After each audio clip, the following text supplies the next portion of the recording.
Madalas ko po itong orderin sa Chinese restaurant. Medyo may kamahalan ng isang order parang $16 Ito ginawa ko na lang to sa bahay. Hipon po. Paborito kong hipon. Ginagawa ko lang tinatanggal ko lang yung likod. Ito 450 grams ng hipon. Pag in-order nyo sa restaurant $16 kadali namang gawin sa bahay. At ilan lang ang ricado. So ito gawin na lang po natin.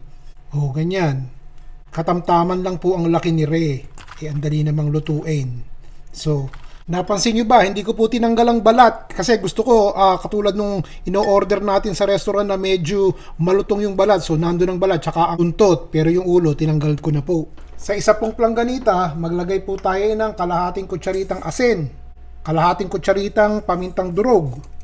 Sarapan pa natin, lalagyan ko po ng isang kutsarang yellow curry powder para mas masarapan lasa. Tsaka po 3 kutsarang cornstarch ang ilalagay natin, 3 kutsara po. Haluin po natin yan. Yun ang ating pampalasa, may yellow curry powder. Maiba-iba naman ng konti. Tsaka po natin isa-isang ilagay itong ating hipon na may balat. Tapos i-coat lang natin. Paliguan natin itong ating dry ingredients. Isa-isahin nyo, yan lang naman ang halo nun Maigi yung ganito yung ganyan. Pagkatapos po ang gagawin ko, ilalagay ko muna rin sa isang maliit na pinggan at pagkatapos magpapainit po tayo ng mantika. Didiretso ko na to at hindi ko na pakikita sa inyo. Ayos po ba? Ganun. Isa pa.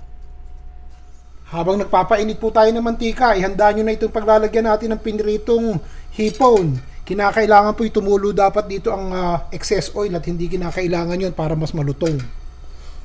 Ang tip ko po sa inyo, kapag kapoy nagpiprito na kayo, huwag nyo pong pagdidikit-dikitin yung mga hipon. Para po talaga maging tostado yung paligid, yung balat. At ang mantika na may kinakailangan po at least 350 degrees Fahrenheit or a little bit more. Para yan, nakikita nyo, para tostado po talaga yung paligid at saka yung balat.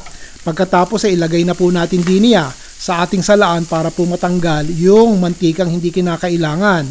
Ilagay po natin sa isang plangganita. At pagkatapos lalagyan na po natin ng asin at ito lalagyan po natin ng maraming pamintang durog. Lagyan po natin ng maraming sibuyas na mura. Pagkatapos kung meron kayong siling labuyo na berde at saka pula, lagyan nyo.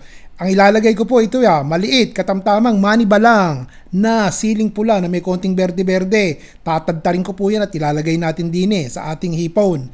Ayoko po nung masyadong manghang kasi Ang mainam po dito ay talagang bagong luto pagkakainin nyo. Yung talagang malutong at mainit. Kasi kapag ka po malamig na, di na masarap. Malamya yung lasa. Lagyan po natin ng ilang pirasong dinikdik na bawang. Paghalu-haluin po natin yan. O siya, isalin na po natin sa isang malukong.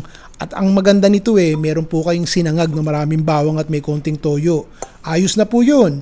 Sa restaurant po, ito yung mga $16. Ito yung murang-mura lang na nagawa. Pangpulutan man o pangulam sa kanin, ito po ang tinatawag ng mga Chino na salt and pepper shrimp. Naku po, ang sarap. Okay ba? Ayos po ba? Kain na na. Nagustuhan niyo po sana o sa susunod, iba naman.